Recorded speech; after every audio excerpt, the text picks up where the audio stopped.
एका रकमेची सरळ व्याजाने 3 वर्षात 26,980 रुपये रास व 8 वर्षात 40,280 रुपये रास होते, तर व्याजाचा दर कोणता? बऱ्याच परीक्षेला असा एक महत्त्वाचा प्रश्न येत असतो. अशा वेळी काय करायचं, जास्त वर्ष आहेत ते अगोदर घ्यायचे. 8 वर्षाचे व्याज आणि मुद्दल हे मिळून काय होत असते, 8 वर्षाचे रास काय 40,280. लक्षात घ्या, मुद्दल अधिक व्याज म्हणजे रास असते, म्हणून ही पहिली अशी मांडणी करायची. पुढे 3 वर्षाचे व्याज आणि त्याचे मुद्दल मिळून काय होईल, ती 3 वर्षाची रास जी आहे ती आहे 26,980 रुपये. आणि मग काय करायचं, ह्याला एक समीकरण नाव द्यायचं, हे दुसरं समीकरण नाव द्यायचं आणि नेहमी यांची काय करायची, वजाबाकी करायची. वजाबाकी काय करायची, याच्यावरून आपल्याला एका वर्षाचं व्याज काढायचं आहे. पण त्यासाठी काय होईल, इथं वजाबाकी केल्या इथं आपल्याला 8 मधून 3 गेले 5 वर्षाचं व्याज मिळेल. इथं 80 मधून 80 गेले 0, 12 मधून 9 गेले 3 म्हणा होईल, 40 मधून 27 गेले 13, म्हणजे 13,300 रुपये हे 5 वर्षाचं व्याज आहे. आता आपल्याला काय करायचं, या 5 वर्षाच्या व्याजावरून एका वर्षाचं व्याज काढायचं. म्हणजे काय करावं लागेल आपल्याला, या ठिकाणी 5 ने जर समजा या 5 वर्षाच्या व्याजाला जर भाग दिला तर एका वर्षाचं व्याज मिळून जाईल. हे 5 दुने 10 उरले 3, वरून घेतला 3, 5 सख 30 होईल. पुन्हा 3 उरतील आणि हा मग आता 0 येईल आणि मग 5 सख 30 होईल आणि पुन्हा 0, 5 0 0. आता या ठिकाणी काय करायचंय, 2,660 रुपये जे आहे एका वर्षाचं व्याज आहे.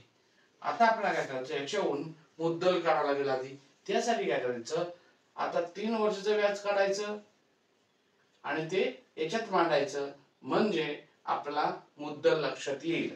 मग 3 वर्षाचं व्याज जर काढलं आपण तर याला 3 ने गुणावं लागेल. मग याला 3 ने गुणलं की होईल 0, 3 सख 18, हा चाला 1, 3 सख 18, 18 ने 19 आणि पुन्हा हा चाला 1, 3 दुने 6 आणि 1 7, म्हणजे 7,980 रुपये हे काय झालं, 3 वर्षाचं व्याज आहे. मग या 3 वर्षाचं व्याज याच्यात मांडायचं. याने मांडल्याने काय होईल आपल्याला, की 3 वर्षाचं व्याज अलीकडे प्लस मध्ये आहे, तिकडे जाऊन ते मायनस मध्ये होईल आणि मग आपला म्हणजे मुद्दल मिळून जाईल. मग 3 वर्षाचं व्याज आपल्याकडे 7,980 रुपये आहे, ते याच्यातून वजा करायचं. कशातून, 26,980 ही रास आहे. रास मधून हे जर व्याज वजा केलं तर इथं 80 मधून 80 गेले 0, 9 मधून 9 गेला 0 आणि 26 मधून 7 गेले म्हणजे 19. म्हणजे आता मुद्दल मिळालं 19,000 रुपये आणि आपल्याकडचं उत्तर काय, व्याजाचा दर. मग व्याजाचा दर काढायचा असेल तर सरळ व्याजाचं सूत्र माहित आहे आपल्याला. सरळ व्याज म्हणजे काय, मुद्दल दर गुणिले कालावधी छेदाला 100 हे असतं सरळ व्याजाचं सूत्र. मग सरळ व्याजाचं सूत्र हे मांडल्याच्या नंतर सरळ व्याज काय करायचं, एका वर्षाचं घ्यायचं, म्हणजे कॅल्क्युलेशन करायला सोपं जातं. मग एका वर्षाचं सरळ व्याज काय आहे, 2,660 ते मांडलं. मुद्दल काय मिळालं आपल्याला, 19,000 रुपये मिळालं, मांडलं. दर काय आपल्याला शोधायचा आहे आणि कालावधी आपण हे व्याज एकाच वर्षाचं घेतलं म्हणून 1 मांडायचं. आपण 3 वर्षाचं व्याज जर घेतलं तर 3 मांडावं लागतील. छेदाला 100 आणि मग हे 2 शून्य कॅन्सल होऊन जातील. मग आता 2,660 याला हा 190 इकडे येऊन भाग देईल आणि मग आपला दर उत्तर मिळून जाईल. मग पुन्हा 0 0 कॅन्सल, 19 ने भाग द्यायचा 266 ला.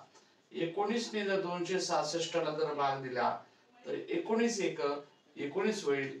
मग या ठिकाणी 26 मधले 19 गेले राहिले 7, वरून घेतला 6, 19 चोक 76 आणि मग मिळणार आहे आपला व्याजाचा दर जो आहे तो आहे 14%. हे पर्याय तिसरा.